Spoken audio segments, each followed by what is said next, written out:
Hello and welcome to episode 128 of the Pixel Street Podcast. This is a podcast where each and every week a bunch of fucking nerds talk about, video games.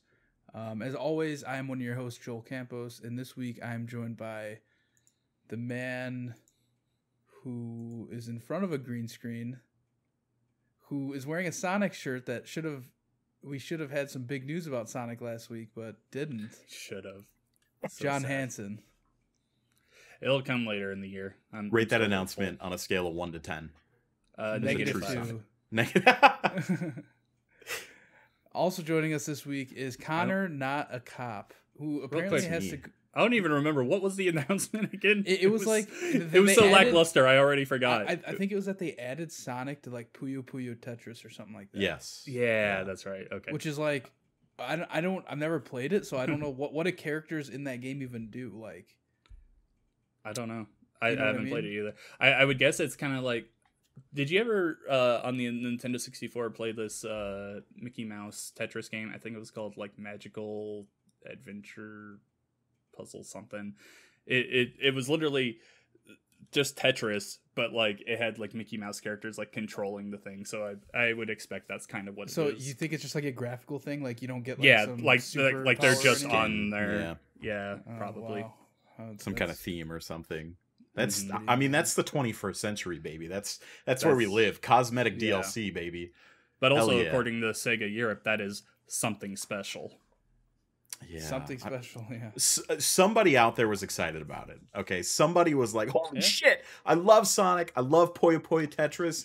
This is my jam." And then they climbed into their fucking Hot Wheels race car bed and went to sleep after telling mom goodnight. I'm still hopeful for the rest of the year, like Sonic Mania 2. Oh, like, yeah. I really hope that it's coming. Yeah. Anyway, this week we're going to be talking about the Resident Evil Village showcase that just happened like an hour ago, I think. Some Cyberpunk 2077 stuff and some stuff about God of War Studios. And Hitman 3! And Hitman 3, yeah. John has been playing Hitman 3, so he's going to talk about that. But before we get to that, let's get some housekeeping out of the way. First, you can follow us on Twitter by searching @Pixel Street, or search for Pixel Street Podcast over on Facebook. Our show goes live every Friday morning on your podcast platform of choice. Sometimes it's a little delayed on certain podcast platforms, but that's just because the RSS feeds are weird. Not our fault. Yeah, not our fault. Go check out our podcast provider. It's Joel's fault. It's my fault. It's entirely my fault. Yeah, go check out our pinned tweet on Twitter to join our Discord. You can see all of our socials there. But we've been inviting a lot of people into Discord so that we can get some better PAL party nights going. Did we decide what we're going to play next? I know, Connor, you wanted to play Among Us soon. Yeah, that would be cool. I don't think we've locked one in yet. I think we need to wait on Among Us until the new map comes out. But what I really want to play is a game that's like Among Us called Ultimate Werewolf, and it's just like over a chat or something like this in Discord. Like we just like let's say I would like be the like leader of the game. I would like give you this this village that you live in, and let's say we have a group of 10 people, 2 people are werewolves, the other people have to like route them out and vote them off. It's pretty much the discussion part of Among Us, but it's like a lot of fun. And Among Us D&D, but with werewolves. Essentially, yeah, pretty much. I'm into it. Hell yeah. Yeah, join our Discord to find out more information about when we're doing that, playing that, and other games. Finally, you can subscribe to our YouTube channel by searching for Pixel Street Videos. Over there, we have unboxings. Our podcast gets posted there every week. John just put up a really cool video about features and mechanics in games that he thinks should come back or be utilized more. Going forward. More video games. Some really good stuff in there. Yeah, check it out. Yeah, also subscribe to us there because we want to get that sweet, sweet custom URL. The ever elusive custom URL. That way we don't have to painfully read off the other one every time. Yeah, right. Also, be sure to like or rate the podcast wherever you're happen to be listening to us right now, because it definitely helps. Us like tell us what you want to hear more of on the podcast. Tell us what you don't want to hear. Let us know how we can get better. Like, does it annoy you that we keep bringing up John's nacho cheese machine that may or may not exist? We'll take we that. still have yet to see it. I mean, we'll take that information into consideration, but we won't do anything about it. Fun fact: my fiance sent me a picture. Somebody had like a pallet full of nacho cheese machines, like, and they were selling them for $100 each. And there you go. Like, everybody on the podcast can have a nacho cheese machine. Absolutely, yeah, for $100 a pop. Yeah, definitely worth the money. Yeah, I guess with that, let's just get into some of the news. We're switching up the show order a little bit. We're gonna try doing some of the news first, and then talk about what we've been playing after.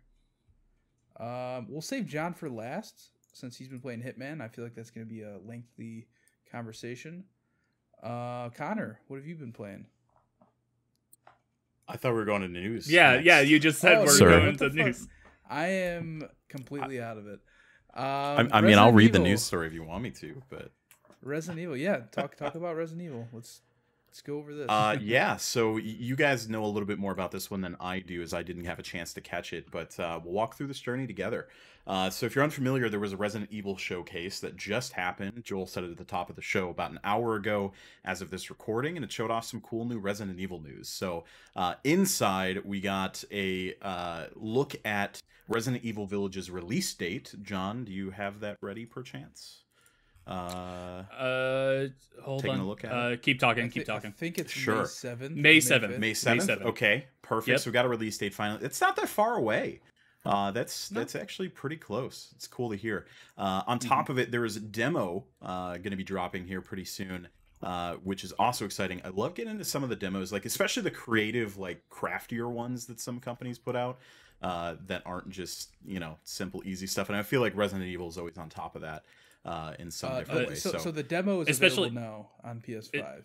Especially if you look at Resident Evil 2 and 3, the demos that they had for there where it was a time demo. Like, I really like that idea. And yeah, I hopefully it's the same thing here. Yeah, I love when they kind of add an extra flair to it. Some other reason to play it aside from just, a tease of the game or so. They also unveiled a special edition along with the details on that, which is pretty cool. A bunch of screenshots of the game, flipping through these right now, and I gotta say, this game looks gorgeous. I imagine there's a lot of ray tracing going on here. The setting they've got, which seems to be almost like a Swedish Alps or, just a mountain village. Full of creatures and stuff. It looks fantastic. A lot of great creepy things going on, as you expect from your Resident Evils. Oh yeah, I want to point out that Hagrid has an axe in this game. Or I was actually just gonna point him out. I'm like, I love that character, whoever he is. Like, that is awesome. Mad werewolf giant. And then also dude. the next screenshot is giving me like heavy Van Helsing vibes. Yeah, it's a lot of like castle, Hogwarts. Dungeon, underground, like. There's a lot going on with this, and it seems pretty cool. It really kind of reminds me of some of the older Resident Evils as opposed to, your 7s. Granted, it's still first-player view from the looks of it, but, inventory screens. What is Augustus Gloop doing in this game? Do you guys see the screenshot? Right. Yeah. The fat guy with the cigar. Yeah. He's also in another screenshot if you go down. Oh, yeah, he's like in the cart. back of a wagon. So I wonder if he's like the merchant. I think he's That's what it looks like in the game. Yeah, so alongside it, there was 5 minutes of gameplay that we got to see as well, which was pretty cool. It's kind of the most in-depth look to the game that we've seen so far. But that wasn't the only announcement we had here. We actually had a whole other game, from my understanding, or rather a multiplayer experience announced here. And it's called Resident Evil Verse, Resident Evil Village Multiplayer. So a little bit of a reverse, sorry. Have you watched that video? Yeah. For the multiplayer, I have not. Yeah, because graphically, it looks like you're looking through a screen door almost.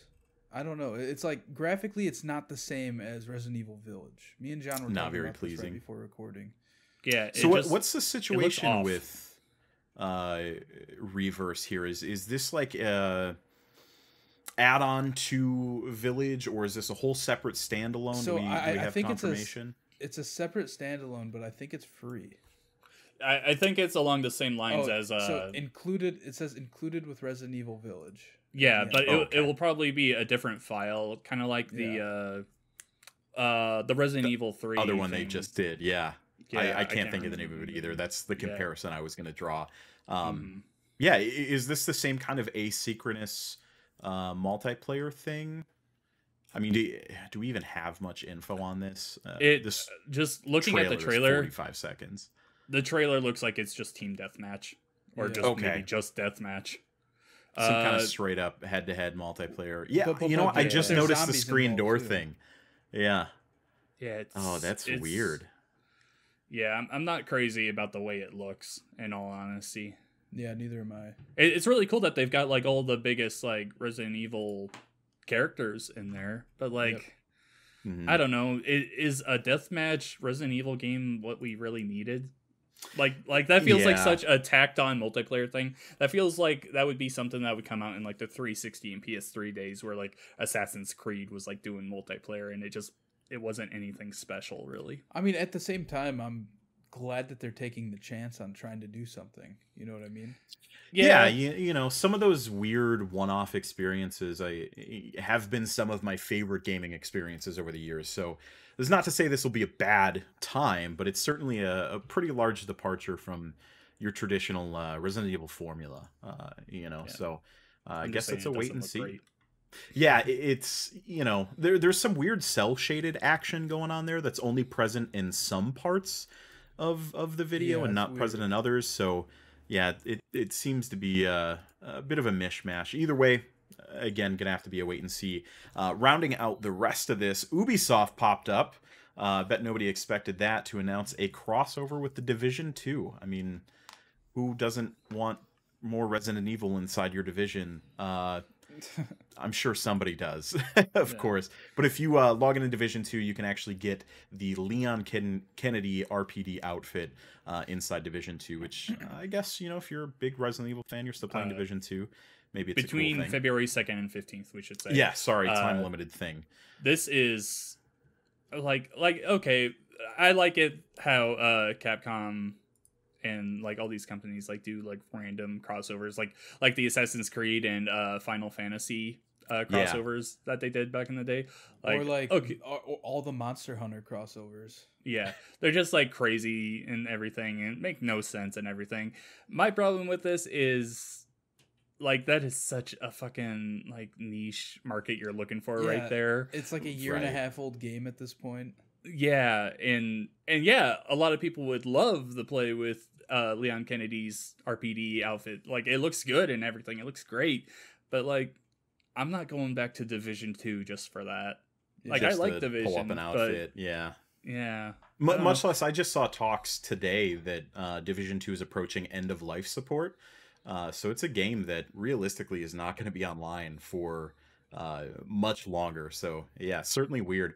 Not to be outdone though, there was a final thing that popped up here at the end. John, you seem pretty excited about this. What's that final teaser they dropped us?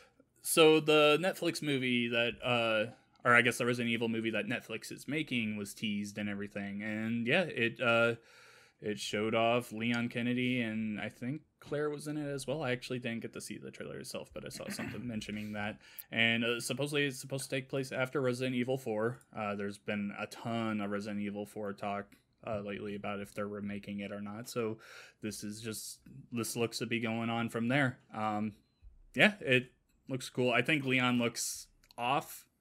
Like his hair, just the screenshot I'm looking at here, like it doesn't quite look like Leon. It doesn't fit my memory of Leon. Yeah. It looks like, we didn't get the rights to Leon Kennedy, so we got this generic Leon. Yeah, it almost looks like Pretty Boy Leon. Well, Leon already looks like a pretty boy. But that's fair. It is worth mentioning that this movie titled Infinite Darkness is animated. It's not a live action movie, so it's not something that they're doing full scale production for. This is going to be an animated experience. But Capcom is also working with Netflix on a Resident Evil TV series as well, which they're saying tells a brand new story. Do we have confirmation of that's live action or animated? I think that one is because I've seen like screenshots from the set and everything, and like I've seen like the RPD station like actual like set, and like they also show the mansion from the first game. I think. Yeah. So a lot of throwback scenes, then something going on. Yeah. Well, if you're a Resident Evil fan, a lot of great stuff that just happened. If you're a Division fan, I guess you also get something cool. But yeah, a lot of great things came out of this. There's for all of our Resident Evils. Something else I want to talk about this game, which is kind of go for it. So this game, Resident Evil Village, is PSVR compatible on the PS4. Oh, sure. Another one of those. But there are no PS5 games that are PSVR compatible. Yeah, because technically, so that I've been looking into this a little bit more since we talked about it last. The PS5 doesn't technically support PS4 VR, except through the lens of backwards compatibility. So, like, in order to run VR, everything has to be loaded via the PS4 SKU. Like, there is no effective compatibility for it, which is the dumbest shit ever. So you essentially have to download both versions of the game to do that. And then if you want to get the new stuff. Which understandably, the PS4 version is going to be less graphically enhanced than the PS5 version. So you're going to miss out on a bunch of that upscaling and additional power that the PS5 brings with it. Simply because you're running a PS4 copy, which really sucks. And which is very first world problems here. It's also weird. The other weird thing is that, like, it's not compatible in VR on PC at all. Like, because that's how Resident Evil 7 was. You could never play in VR on PC. It was only PlayStation VR exclusive. Yeah. Capcom and PlayStation have a pretty good relationship, so they work those deals out. Yeah, but it's real strange that, you know, you have to play the last gen version of the game. Yeah. Also, I think it's the same thing with Hitman 3. It's the same right. I was going to say there was another game we just talked about recently that's the same thing, and it seems like such a missed opportunity. You know, Sony had this 4 to 5 million install base for the PlayStation VR. You think you would do anything you can to bring all of that forward and kind of curate it alongside of your current console. But again, we're still seeing shit like this. I wonder how it's going to work when games just don't support PS4 anymore. Like, is the PSVR just dead at that point? I gotta figure out. They have to be working on a new version of VR, right? Yeah, right. Sure. They need to. Like, you would think. You would think. Like, they've just gotta be. Like, it's probably not coming out within a year or two. Like, it might be down the line and everything. Then again, though, I also thought this compatibility situation with the PSVR wouldn't be so shitty and constraining. So, you know, I guess who fucking knows? It's Sony being Sony. Yep, it's real weird. All right, moving on to the next article. I'll take this one. Cyberpunk 2077 full development reportedly did not start until 2016. This comes from Kim Lyons at The Verge. A new report looking into what went amiss with the rollout of Cyberpunk 2077 points to overconfidence from management at CD Projekt Red as a key problem, and reveals that full development of the game, announced in 2012, didn't begin until 2016. So this kind of dives deeper into the Jason Schreier article. If you haven't read that, I would recommend reading it. Which it goes into a lot of, like, inside baseball type stuff in terms of the, you know, CD Projekt Red developers. Like, some people came out and just started talking to him about this stuff anonymously, of course, and just to put a number on that, I think it was 20 devs came forward to talk to Jason Schreier. So we're not talking like one or two people. Yeah, it was a pretty sizable amount of people that came out and spoke with them. Yeah, and so I don't know. This is just weird to me. Like, you would think that they were working on it longer, considering that how long was The Witcher out? I don't know when the last DLC for that came out. But 2014, 15, I'm not sure. Either way, though, you have to imagine that when a game comes out, they, you know, a lot of the employees are going on to the next big thing, right? And they're just keeping a team off to the side making DLC or whatever for that game. Witcher 3 dropped May 18th, 2015. Yeah, the last expansion was in 2016, so it actually lines up. Mm-hmm. Okay, but still, like, it's just clear that they rushed this game out. It's, like, so obvious. Yeah, Jason Schreier's article paints a picture of poor leadership for the most part. I think it seems That's what like he's this been saying for months. Yeah, it seems like this game just didn't really have a clear vision for a long time, and you know, there was this belief, and I think this is kind of the most interesting part of the article. But there was this belief that management had that it would just work itself out. Like in the end, something would pull through. Like, oh well, we're the studio that did The Witcher 3, and that game's amazing. So, you know, things look crazy now, but in a year we're gonna have a much cooler product, and like things will just happen. And that's not what happened at all. You know, Schreier goes into talking about how this game went through multiple iterations as far as how the game was presented. You know, for a long time this game was a third person game. For a long time this game had wall running up until the E3 demo that we saw at E3, what was it, 2018, 2019. You know, wall running was still a present and large part of this game, and it just seems like this game really kind of fumbled in development for years and years and years. And like you said, it looks like it didn't pick up steam until 2016, but even then we ended up with a game that was far, far away from what was promised. Yeah, a whole other aspect of that too is that they were saying that Johnny Silverhand was a completely different character. And then Keanu Reeves wanted to get on like more lines in the game. Yeah, I'll put a disclaimer on that one. The whole Johnny Silverhand, Keanu Reeves stuff, that actually came from a supposed leak on Reddit that a employee or former employee had wrote up and talked about. Management came out and said that that was false, and that person wasn't tied to CD Projekt Red. I don't think we'll ever have the truth on, you know, what side of that is the honest part, but I don't trust either side in that.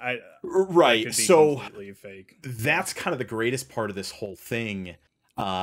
Jason Schreier puts out this article and it picks up steam. Obviously everybody's talking about it. Cyberpunk has been the big conversation in the games industry for 5 years, you know, like it's the only thing people have talked about. And this year specifically, well, after putting up his article, I can't think of his name. I will have to try and find it here. It was upper management, right? Like, it's one of the upper management members. He came out and made a simple post on Twitter. I'm gonna see if I can find that here real quick. And basically responded. I think it was the same guy that did the apology video. Yes, yeah. I do believe it was the same guy. It's probably not far back on his feed, so I'll do some scrolling here. But yeah, he came out and did like a response to it. He said he'd read through it and given it some thought. Adam Badowski, and he said on Twitter, "I've read your piece and tweets. Thank you for the read. I have some thoughts." And he wrote a small little response to Jason Schreier's article and responded to some of the claims in there. And I'm not going to go through it. It's frankly bullshit, to be totally clear on it. Is most of his time he spends saying, well, yes, there's some bugs, there's some poor performance on last gen, but overall what we ended up with was a game that got 9s and 10s and did really well in review, and so really it's not that big of a problem. We're gonna fix the poor performance, yada yada yada. So you're making a mountain out of a molehill is essentially what he told the Jason Schreier. And that to me is such an incredibly shitty take on this entire situation, to come out and say, hey, our game reviewed well, so everything's fine. Yeah, our game reviewed well before we allowed anyone to show the parts of it that were bad. Right. Before we allowed anybody to show parts of it that were bad, or provided anybody with codes to consoles. That can run. Exactly. It was a curated experience for reviewers. On top of that, they were only allowed to post approved media and images from the game. They couldn't put anything up from their own gameplay, their own experiences, anything like that. It all had to be curated stuff. And, you know, it's almost a more vicious No Man's Sky story here, where what we got was very different from the game that we were promised, but there was almost a sinister intent here. I think they kind of knew full well what they were doing heading into this, and, you know, now they're trying to backtrack, and I don't think it's anywhere near enough what it needs to be.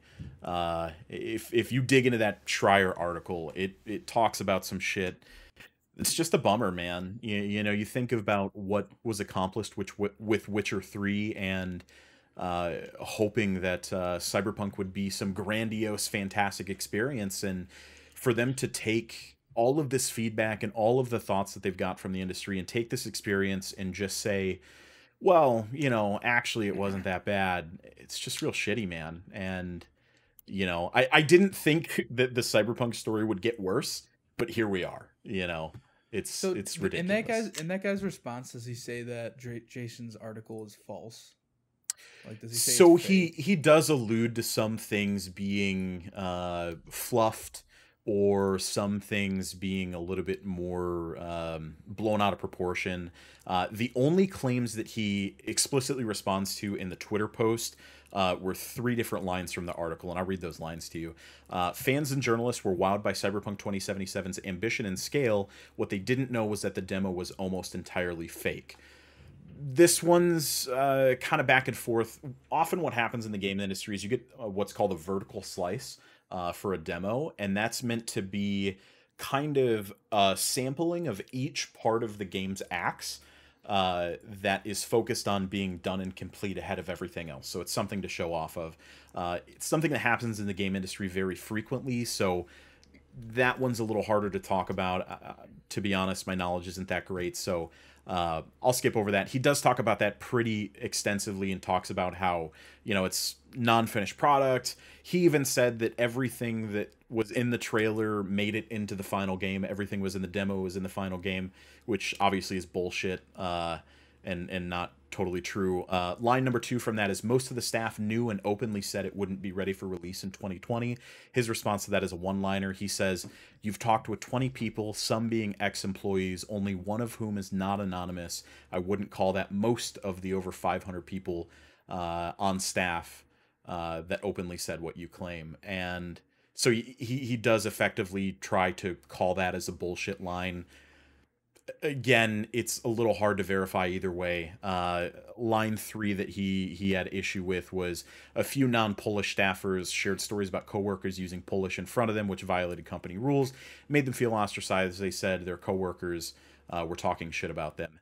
This is something that Jason kind of walked back on a little bit, is he even said it's really not that big of a deal. There's some weird policies with English speaking going on at CD Projekt Red just due to their makeup, as well as how many countries kind of form in that little area where they are. So not worth talking about, but he doesn't go on to address some of the larger concerns and some of the employee concerns that are going on at CD Projekt Red. And I think that's kind of the bigger thing Jason was trying to get across here, was advocating for some of these people as opposed to just tearing down CD Projekt Red as a whole. And instead, Adam kind of went on the full defensive here. And like you said, he did kind of refute most of the major claims, at least the forward-facing stuff that came forward from Jason here. So, yeah, weird shit. Another funny thing about that is, I was reading online that I think Jason Schreier tweeted that he gave them an opportunity to comment on the article before publishing it.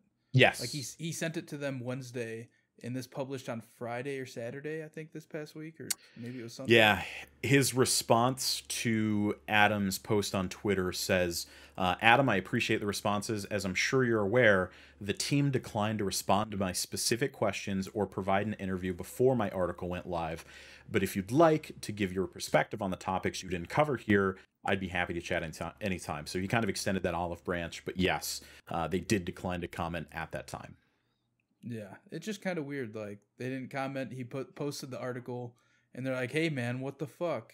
Yeah, they're like, "Wait a second, hold up, this is fucked. You can't do that." Yeah.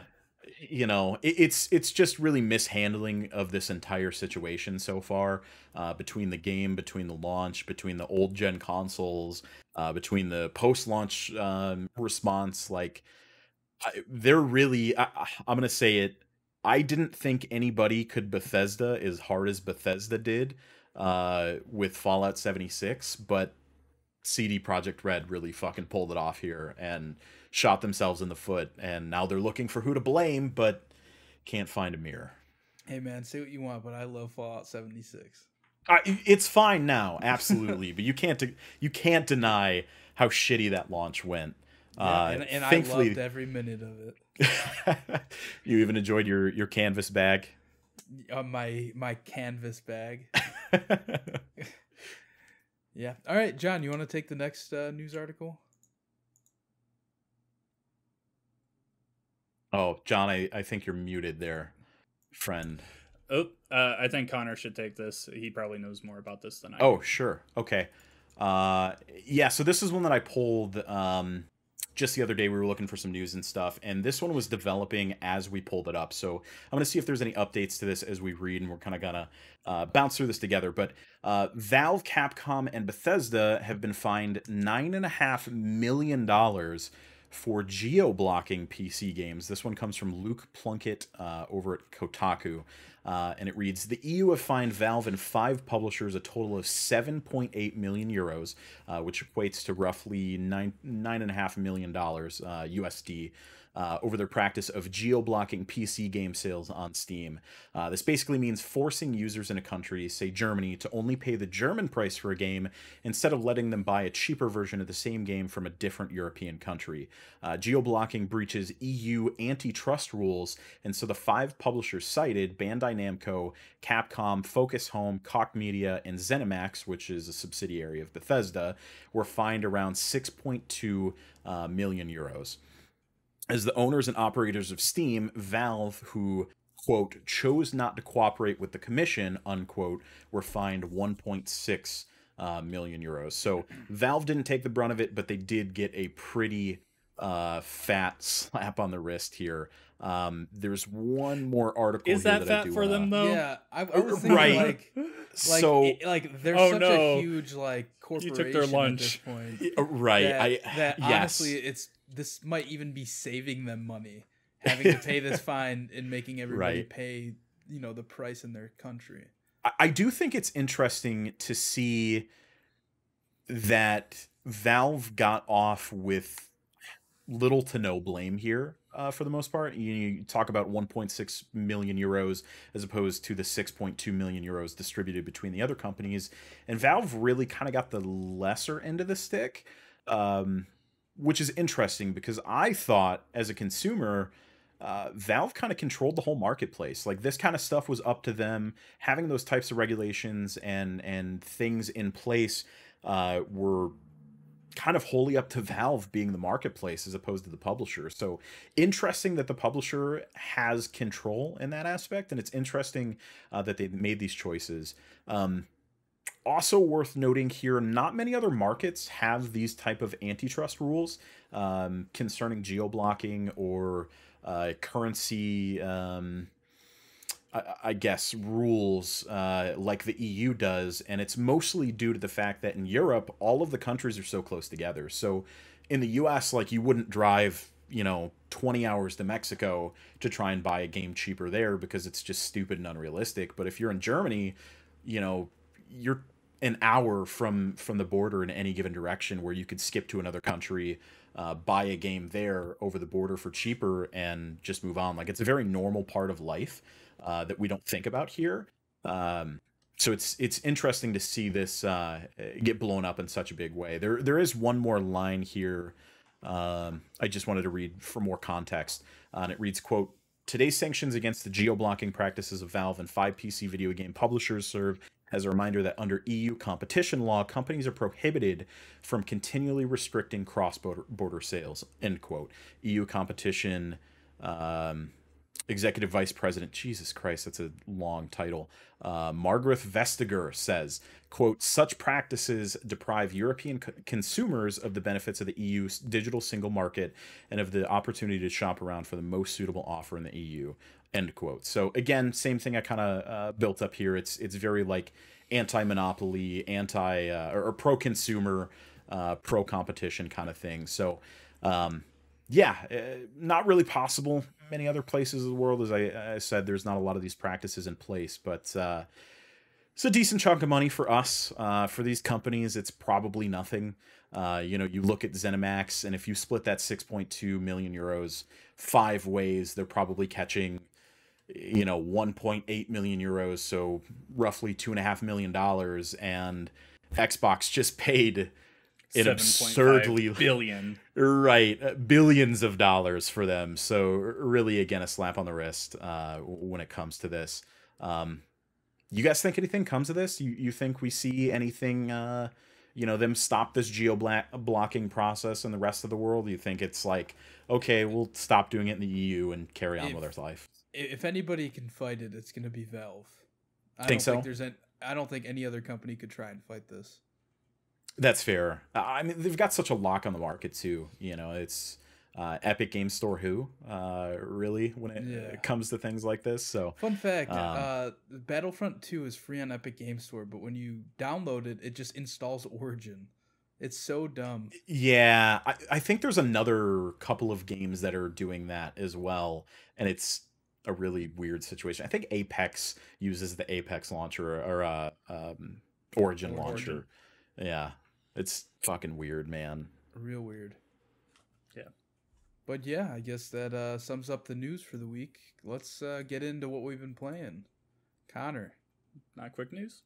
Oh, quick news. God damn it. You don't want to do any quick news? You're Joel, really on top of it. You changed up everything. And no, I didn't. I don't know where, all I did was move what we're playing to the end. You changed it. Quick news has always been after main topics. You changed everything. You move. You're one losing thing, it. And the cogs of the machine are not clicking. They're not connecting. All right. He's not reading the show notes. That's all he's doing. All right. On to quick news. He's gone rogue. Super Nintendo World opening is delayed due to Osaka state of emergency. Raise your hand if you're not surprised. I was gonna say, I think I can speak for us all when I say we are not surprised at the slightest. Like, yeah, right. I could have told you months ago that wasn't happening. Next one, Game Pass Instagram leaks. Fall Guys coming to Game Pass, then devs say it isn't. So what happened here? This was a weird interaction. Is they thought kind of funny. They thought somebody was asking about Among Us because they confused Among Us and Fall Guys, which I did yesterday when we were talking about it. Yeah. When I typed it out, I typed in Among Us because, to be fair, it's like those are the two big indie games, fun indie party games. Yeah. Yeah, exactly. And so that's all that happened there. Yeah. At the moment, there are no plans for Fall Guys to come to Xbox or that's Game what Pass. Devolver says at this time. Both which of them said I Game will Pass say said it as well. Right. I will say that Devolver has a pretty big history of being pretty cheeky on things. So, not to knock it out of the realm of possibility. And in fact, John actually pulled up some of the numbers for player base on Fall Guys, and it has fallen off substantially. So Game Pass might be the right move. Is that here. all Fall Guys or just like Steam? Just Steam numbers. Just Steam. Yeah. But yeah, either way. Yeah. But regardless, and to be fair, Fall Guys was the PlayStation Plus game of the month when it came out, so I'm sure there's some sort of exclusivity deal there as well. Whenever it comes to Xbox and Switch, it will at some point. Just I would assume that Sony has, let's say, a year, probably a year. That's deals, the standard, probably something like that. Yeah, once that is through, it's gonna come to Switch and Xbox, and then those spaces will revitalize it. And just makes same sense. Exact thing happened with Rocket League. It was on PS4 and Steam, and then a year or two later, it was on everything else. Yep.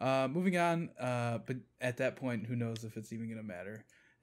Moving on, God of War Studios' unannounced second project is seemingly still in the works. Yeah, so this was... They originally announced in 2018 that they were working on 2 projects.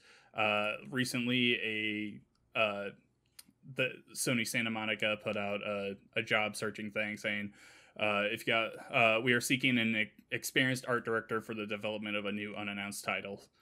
Ragnarok was already announced at that PlayStation 5 event last year, so that just leads, this mystery title is still being made. No idea what it is or anything, but it's in the works still. Yeah, they're just basic confirmation that there's still something happening. Fun fact, I saw Cory Barlog tweet, he's like, what if, fuck. Wow, that's a weird thing for Cory Barlog. No. He tweeted, what if Kratos and Atreus, is that his name, Atreus? Yeah. Mm-hmm. What if they were just Sonic and Knuckles in human costumes the whole time?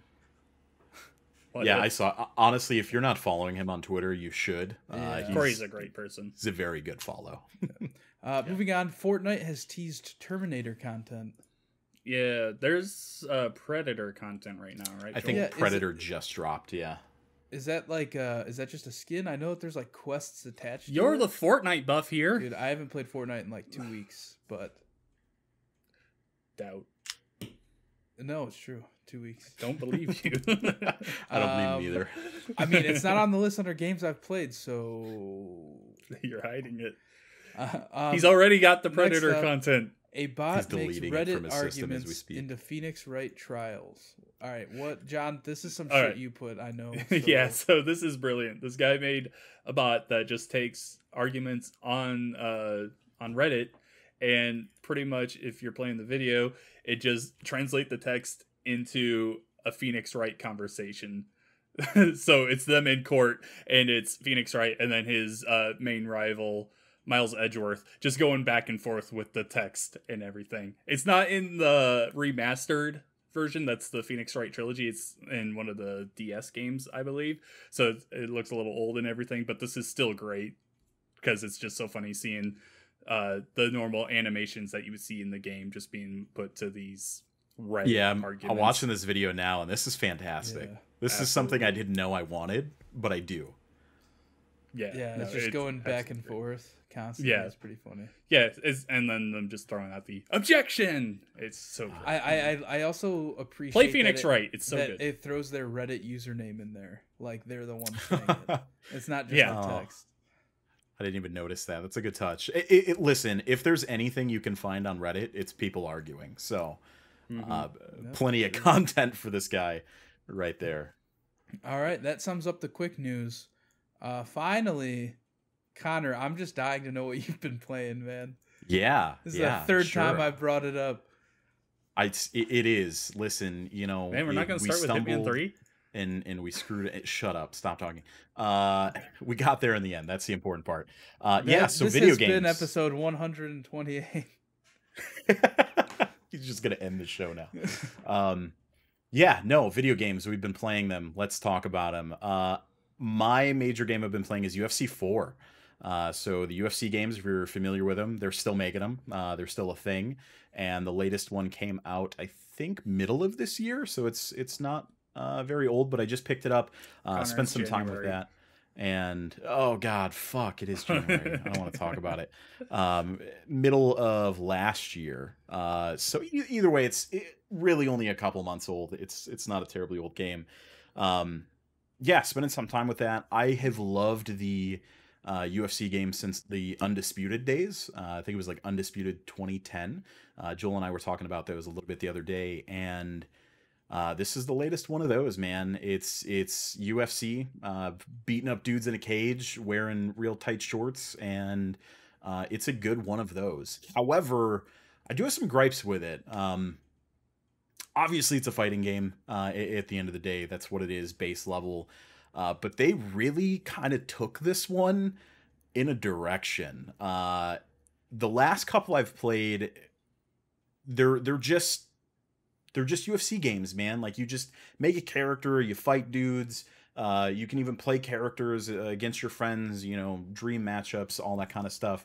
But this game leaned really heavily into the cosmetic DLC stuff. So much so that there's actually like purchasable currency inside of the game, and you can spend the currency on some absolutely ridiculous dumb shit. There are like light up animated t-shirts with like Halloween pumpkins on them that flash eyes, and this is all stuff that you wear during fights and whatnot. There are like full suits of armor that you can get and just fight while in armor. It's absolutely absurd and ridiculous, and it makes what is a relatively decent fighting game just look absolutely fucking ridiculous.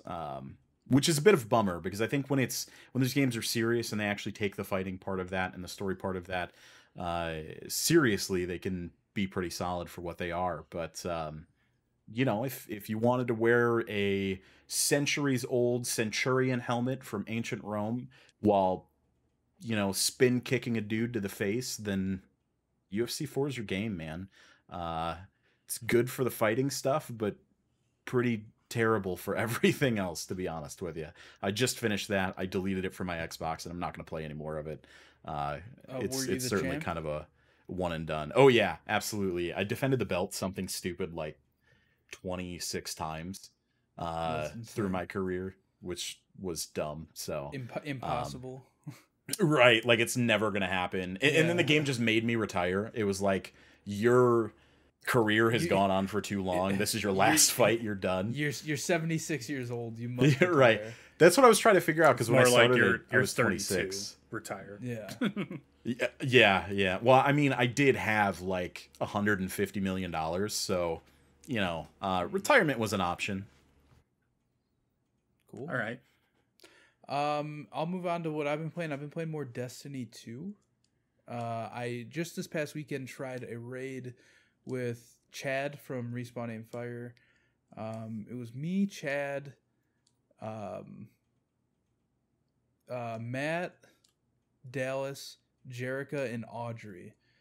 And it was the Garden of Salvation. Is that the name of it? Sure. Yeah, that's one of my favorites. We tried that one. That raid fucking sucks. It's tough. It's mechanic. It's one of my favorites. It sucks. No, it's like, yeah. The only reason we kept doing it is because like we were just enjoying playing with each other. But if I was with like some random people, I would have quit so quick. Like the mechanics on that are just so hard to get down. The stupid the pillars that you have to chain link each other to is so frustrating. So we played for like 6 hours on Saturday, and we got to like the second to last encounter. And then we came back on Monday night and continued it, and we beat that next encounter within like an hour. And we tried for like 4 hours to do the final boss, and we could not get it to work, man.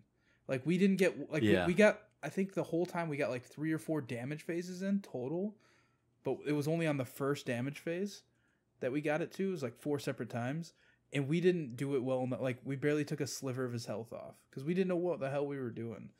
And like just connecting those pillars, it was so fucking frustrating. But Garden of Salvation is a tough one, man. I'm happy to say we're going back on Saturday, and we're gonna spend the whole day trying to do it. Do it up, man. If you get a slot, if you need another person and you lose somebody, let me know. Or if you just want somebody to jump in and coach you a little bit, I've got like 30 clears on that raid, and it's on PlayStation that they're playing though. Yeah, we're playing on PlayStation. I've got it on PlayStation. I had to buy the DLC on PlayStation.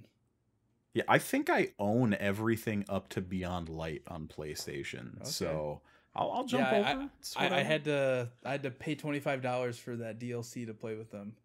But I mean, it was worth it. I still have Destiny 2 installed. It was worth it because like that's a raid I had never done before. I want to do them all eventually. I will say Garden of Salvation is gorgeous. That's one of the things about Garden of Salvation I love, is it's arguably one of the prettiest environments in the entire game. But yeah, it's certainly, when that raid dropped, it was a fucking doozy for people to beat, because there's just so much bullshit going on. You're connecting light towers, you're running around with a giant harpy that pukes all over the place, and it's a whole thing. I will say, so fun fact, there's actually an exotic that you can only get inside of that raid, and it's a secret puzzle that you have to do. That's why we're going back on Saturday to get Divinity. Oh, so you're trying to get Divinity. Okay. So like this past weekend we knew we weren't, because you have to complete the raid all in one go to get the gun. And so we knew we weren't going to do that, but along the way we were doing the puzzles just so we know next time we go to do them all. Yeah, that final puzzle right before the final boss is super buggy sometimes. So you'll do a whole run up to that puzzle, and then that puzzle will just break and not work, and then you'll just have to start the whole run over again. It's fucking miserable, to be honest with you. Yeah, I'm hoping we can beat it on Saturday, because I wouldn't be mad never doing that raid again. Yeah, fingers crossed for you. I hope it's a good time. Yeah. Moving on, John, what have you been playing? Before I get into Hitman 3, I want to give a quick shout out to Scott Pilgrim vs. the World, the game, complete edition. So that came out recently, so I tried playing that for a bit. it's it's a game that I never played back when it was on 360 and PS3, but I love Scott Pilgrim. Well, the movie. I haven't read the manga or anything yet. It's a good beat 'em up. There are problems with the online. I get thrown out of so many games, and just the online connection there is just not good. At least to this point, I haven't played in a few days. Yeah, it's a good game. Besides that, I also played through River City Girls, which is another beat 'em up, which is on Game Pass. And playing both of those right back to back, I think they're both the height of the beat 'em up genre. Like they're very good. Both of them are.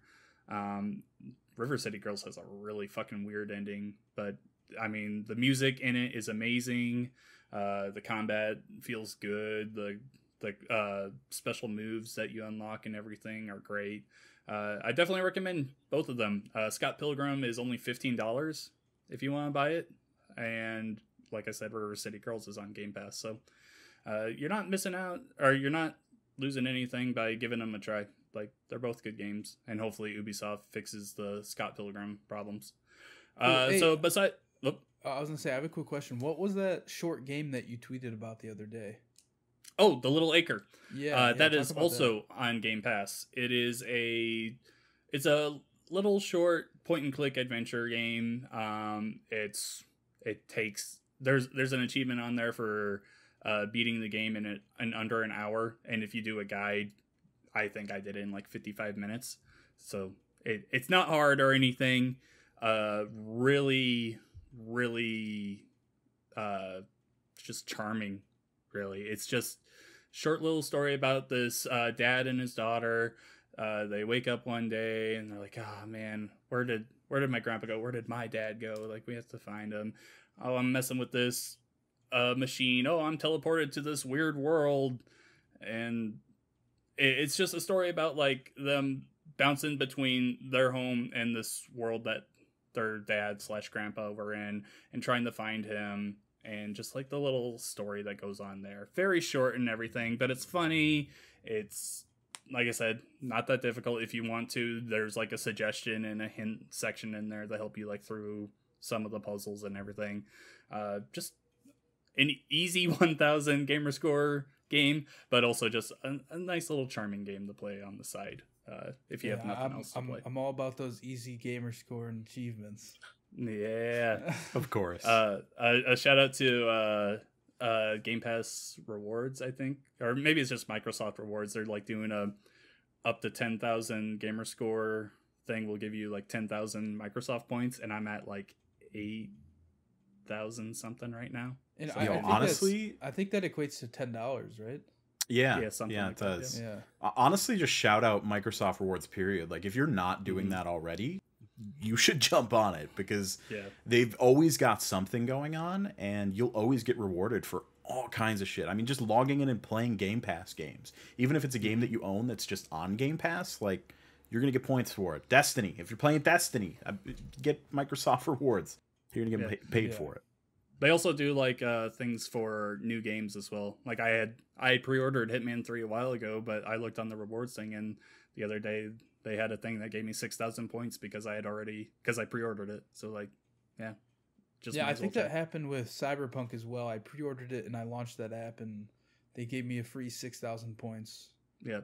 The only thing about that sucks is it's not automatic. You have to go into the app and do it. Yeah. But I mean, makes sense. It's there. Yeah. Connor, what else have you been playing? So I have a question for both of you. Okay. And it is video game related, I promise. So I'll connect the dots for you momentarily. Do either of you know how to, or know anybody that knows how to play Mahjong? Yeah, I played it on my computer. That's the domino so you've game? played, okay. Yeah, sure. Yeah, it's tiles. It's like a matching game, right? Yes. Yeah. So I recently somebody asked me that question, and I realized I knew nobody that knows how to play Mahjong. It's just a total oddity out here. Have you been playing one of those stripping Mahjong games? I have gotten into Mahjong. I learned how to play. He's playing slutty Mahjong games. I kid you not. It's slutty Mahjong. It's so we looked up to, because me and a buddy both wanted to learn how to play mahjong, and his wife also, my wife. So we were. Hold on. Quick question: how in depth is playing mahjong? I feel like when I was a kid, I would just mash the tiles. So it is deceptively in depth. Like the thing about mahjong is that there's a bunch of layers to it, and it's very easy to kind of get into. But the more you know, the easier the game becomes. Most of the game is kind of conditioned on win conditions that are called yaku. So you have to have an additional win condition above and beyond whatever like the normal parameters of the game are in order to actually have a winning hand. And there are hundreds of yaku. There are just tons of them. So the more you learn, the more options kind of become available to you. But yeah, we looked up and found, we were like, man, what's the best way to learn mahjong? And some of the guys over at Giant Bomb were actually looking into mahjong as well, and found a game called Mahjong Soul. It's just a browser game. It's something you log into with like Facebook or Twitter or something. It's totally a gacha game, and it's got like cosmetics and anime characters with big tits and, you know, the full gambit of what you expect from a gacha game. But it is very, very good at teaching you how to play mahjong, which is really what we were looking for. And I've been playing a fuck ton of mahjong, man. It's an absolute blast. It's totally free.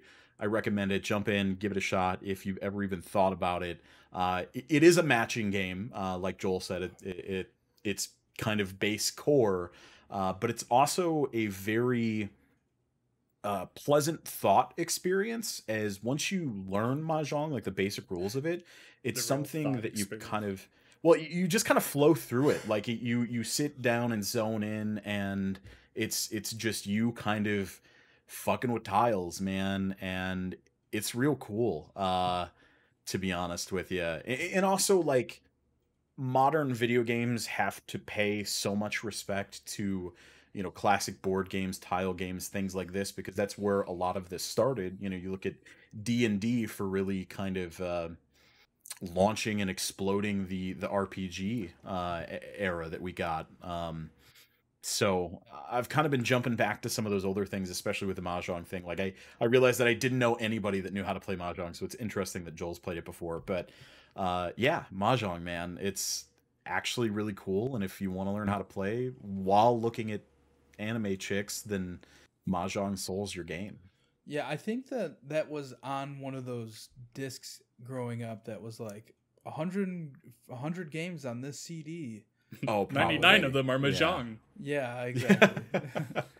It's fun, man. I gotta say, like, I genuinely went into it expecting to be like, wow, I know how to play this. I'm never gonna do that again. But I'm having a lot of fun with it. I would absolutely play mahjong over a game of like chess or checkers or anything like that. It's just way more intricate, way funner, and it's cool, man. Mahjong is fucking cool. It's 2021, man. We're bringing mahjong back. What do you know? Just get the Clubhouse Games thing on Switch, where you can just play all of them.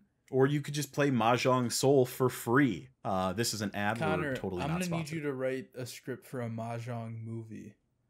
I'll fucking do it, man. That's gonna be an after party. You're gonna pitch a mahjong movie to me and John. Hell yeah, I'm in. I will mahjong the fuck out of your movie. It's like, all right, so enter our main protagonist. She is a busty anime-esque female. Oh god, you want it to be one of those movies? All right. Oh, senpai, you really matched up those tiles great. Moving on, I've been playing a lot of this fucking thing right here. Look at that. Oh man, beauty. Oh, it's beautiful. Yeah, I've been playing this Pokemon Pinball. How do I focus it? There we go. Pokemon Pinball. So I ordered this Game Boy. I think I told you guys this last week. I ordered this online. It showed up last Friday. It came with Pokemon Pinball, and it's a game that I knew I had played as a kid, but it was probably when I was like 7 or 8 years old that I played it a bunch. But I didn't realize how much I had played it until I started playing it again. Like, as soon as I started playing, I was like, oh, I remember all this shit. Like, I remember I got to go here. Like, I got to hit the ball here to, you know, start the process of catching a Pokemon. You know, like, this is where I want to hit the ball to get, like, bonus rounds and stuff. And, man, as a kid, I must have put hundreds of hours into this. Because, like, this was the game I would play like on road trips and everything. Like when we were flying somewhere, you know, it was just, man. And then just getting this Game Boy itself, like I was a lime green. I was this, what was the actual citrus? I think was the name of the color. Or no, kiwi. It was kiwi. But yeah, just getting this in the mail, it just reminded me of that one Christmas when me and my brothers all got Game Boy Colors for Christmas. Are you gonna try to find Pokemon. A worm light? Oh, no. So yeah, like, you need to. I mean, I only play it when I have like all my lights on in here. Like if I'm in a meeting that's boring or something, I have to turn it like a certain way so that the light hits it just right, so that I can see it. Like listen to this. We can. Yeah, we can hear it. Oh yeah. The Game Boy Color is great. Terrible screen, but it's terrible. Great. Yeah. Screen. I have this. That's what I really want to here too. That's what I want. I want a Game Boy Advance SP. Yeah, I found this. Is that the 101? Or how do I tell? It should be the AGS 001. Yeah, I think that's the one with the better screen, or maybe it's 002. There's one of them. There was a difference. Yeah, there is a difference. One of them is very, very good with its screen. The other one is still fine, but they just made an updated model that had an even better screen. That's the model I really want to grab. I miss my Game Boy Advance SP. I just want it so I can just go out and buy all the Game Boy games. I want one of those analog pockets, man. Joel and I have talked about them a few times, but yeah, I think playing Pokemon Pinball again and just having a Game Boy has made me kind of justify the purchase more in my head of buying that. But it's out of stock. They haven't even shipped them yet. So I think the website says February is when they're going to start shipping those. February or March. Man. But so yeah, the demand for those was super high. Gotcha. I think the AGS 101 is the one with the better screen, John. Okay. But yeah, Analog Pocket. I just want that to come out so I can watch reviews on it before I make up my mind. Right.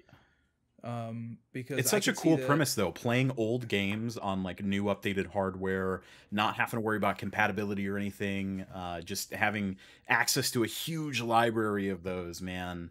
I could see myself throwing it back and getting like a little carry case, you know, with a bunch of games in it again.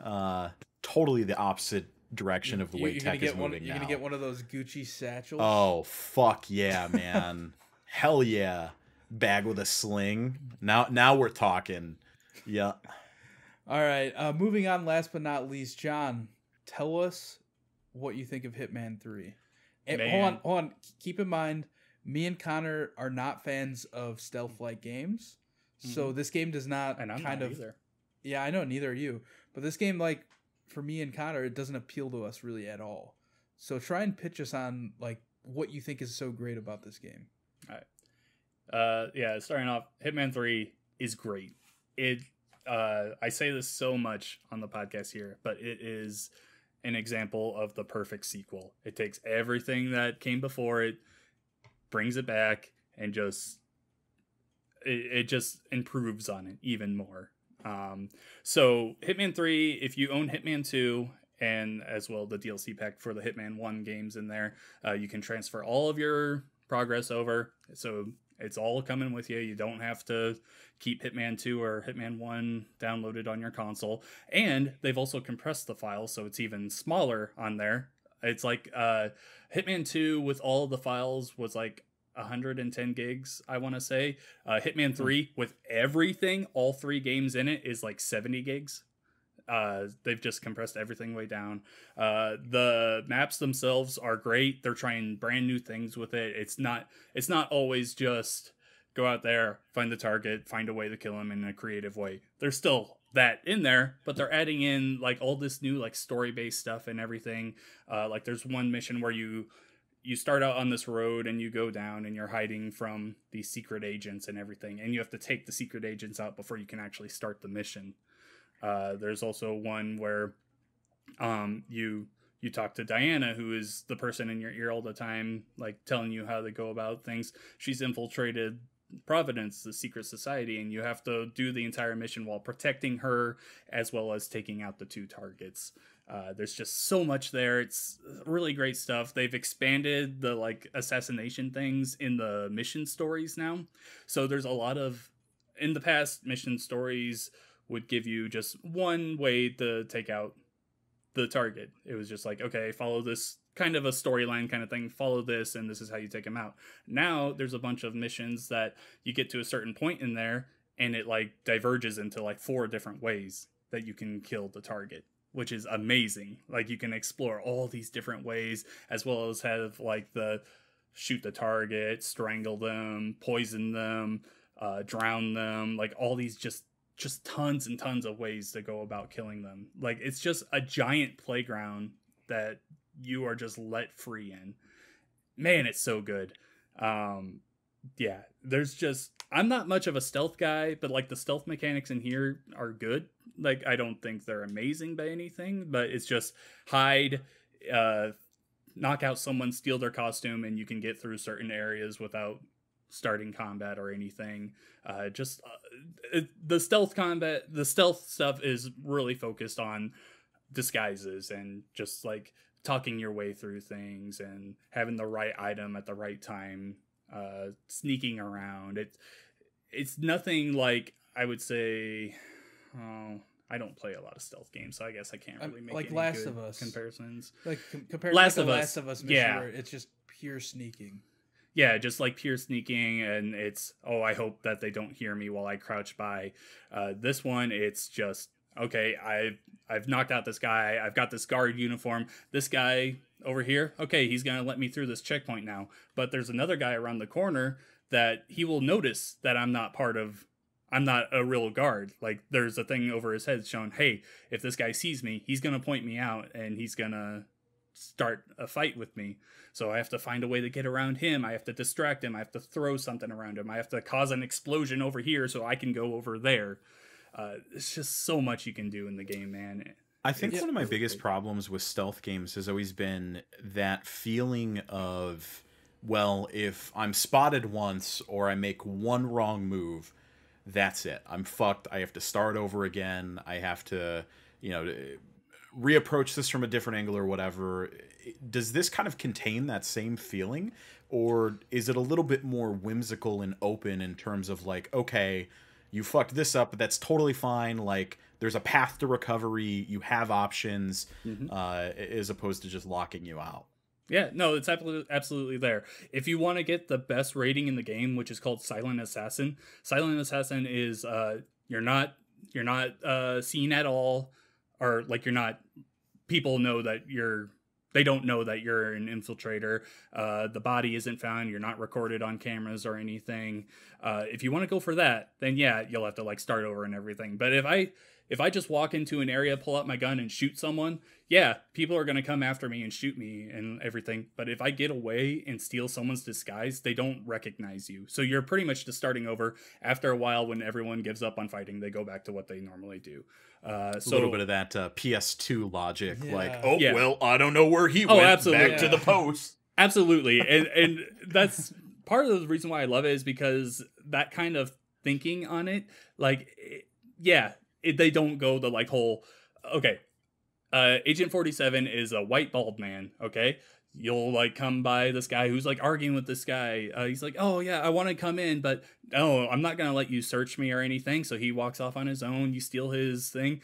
He had like a full head of hair and everything. All you did was put on his jacket and they think you're him. And like your voice changes and everything. You're a white man now. Like it's insane.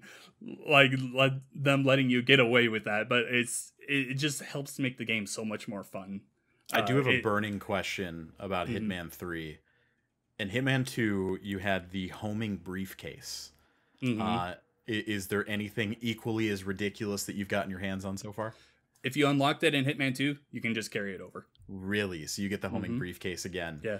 That's fantastic. Yeah, for anyone that doesn't know, so when in Hitman 2, well, in all the Hitman games, when you aim to throw an item at someone, it's just a lock-on system and everything. And once you press it, he always nails the target because he's the perfect assassin. But with that being said, the briefcases, when you throw them, they would go pretty slow as they would travel through the air. And people noticed in Hitman 2, if you threw it at someone who was like rounding a corner or something, the briefcase would just slowly move around and hit them. It's brilliant because there's this level where you're on this vacation getaway, and you can throw it at people getting on jet skis and they like ride around. If you throw it at them at the right time, it just follows them all the way around until they stop, and then it hits them and knocks them into the water. It's absolutely brilliant. Awesome. So it's almost like a stealth game mixed with Wile E. Coyote in Roadrunner. There's definitely aspects of it. You can take it more serious and everything, and you're like, okay, I'm gonna get in here, I'm gonna get this disguise, hide this body in this chest freezer and everything, gonna set this thing up so it just comes falling on him and everything. And then there's the times where I'm like, you know what, I'm just gonna go for a mission. Okay, there's a mission here where I have to poison the guy. I'm gonna steal this thing, I'm gonna fight my way through, gonna poison him, and then I'm just gonna run out. So it just really depends how you want to play the game. Yeah, I don't know. For me personally, I feel like it's a game I'd much rather watch videos of than play. Yeah. That's actually where I started getting into the game. So I back when Hitman 1 was announced, I was like, okay, this isn't my thing. I had tried Hitman Absolution and it was fine and everything, but never really captured me or anything. So I was like, okay, I'm gonna watch one of my favorite YouTube channels outside Xbox, because they do a lot of Hitman stuff, and that's really where I got into it. I was like, oh, I love the way that they're handling this. Like, there's one guy he's super serious into like the sneakiness and getting the silent assassin. There's another guy that just likes exploding people, and then Jane, the woman, she's like kind of in between there. So it's just like really good seeing like just how you can go about everything so differently, and that's what I love about it. I definitely think we need to do some Let's Plays where I can just at least show you what the game is like. Yeah, I'm definitely down for that, and I think we're planning on recording one of those. Yep. Pretty soon here. I do have one last question. If the judge will allow it, Judge Joel Campos, will you allow my final question? Don't worry about him. He plays Fortnite. Sure. Just ask him. John. I know. I'll allow it. Thank you. Objection. Hitman movie, yay or nay? Oh no! Ew, no! Okay. No, neither of them. No. No. Wait, no. Isn't that a thing though? Aren't there? Yeah, there's two of them. There's two of them. Yeah. Okay. The first one was so bad. The newer one was okay. The first one was so bad they rebooted it, and it was bad again. Wait, aren't they making a new one though, or no? Am I correct? That's probably the newer one. It's not that old. It came out just a few years ago. Nah, I think it's like early 2010s. 2015 Hitman Agent 47. Okay. Yeah. Yeah. All right. See, I knew it wasn't terribly long ago. Yo, like the original was 2007. I'm like looking at the cover art for that movie, and it looks like a rip-off version of Hitman. It pretty much is. Yeah. Man. Yeah, I don't really have much of an affinity with Hitman's early days or anything, but this trilogy that came out, I recently wrote a feature about how this is one of the best trilogies of the last decade in video games, and it's high praise. I completely believe that. I think these are games that you should at least try once. Cool. Yeah, I'll consider it. I don't know, are any of them on Game Pass or anything? Actually, I think I own Game Pass 2 on Steam.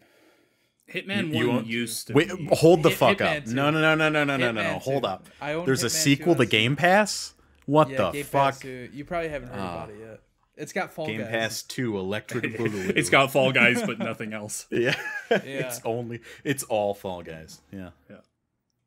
Yeah. All right. Well, I think that sums up episode 128 of the Pixel Street Podcast. As always, go ahead and follow us on Twitter at Pixel Street. Facebook, search for Pixel Street Podcast, and just search on your podcast platform of choice to find our show every week. Subscribe to us on YouTube so we can try and get that custom URL. That's where we post all our videos, video versions of the podcast, unboxings, John posted, like I said at the top of the show, a video about some game mechanics that he wants to come back. As always, you can follow me on Twitter at Campo63 and twitch.tv/Campo63. Connor, where are you at on them interwebs? Yeah, on the internet, I can be found on Twitch and Twitter at The Real Birch. It's Birch like the tree without the I, BRCH. Come follow me if you like opinions. I've got a lot of those. I also share some cool stuff from time to time, so I guess that's a reason to do so. But really, the place to follow us is YouTube, man. We're popping. We're diversifying. We're doing a lot of cool stuff. So if you're not there, you're square. I don't know. And John, what about you? Where's your nacho cheese machine on the internet? On Twitter, I am at Revik Shadows, and you can find my writing on GamePer.com. Like I said, I have a Hitman feature on there, talking about how this trilogy is one of the best in gaming. I also recently talked about how you should not give up on Halo Infinite, and I am covering a ton of Hitman 3 guides. So check them out. Give them a view if you need some help. It's a good time. Cool. And we will be right back here next week for episode 129 of the Pixel Street Podcast. Bye! Happy Inauguration Week. Woo!